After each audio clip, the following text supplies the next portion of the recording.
Қайырлы күн. Әлеуметтік медициналық сақтандыру жүйесінде бірқатар әлеуметтік мәні бар аурулар бар.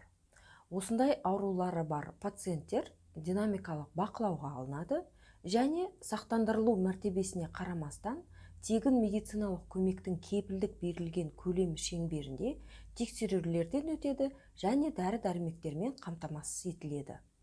Мысалға, бұндай ауруларға туберкулез жатады. Осындай аурулары бар пациенттер мәртебесіне қарамастан келесі тексерулерден тегін өтеді.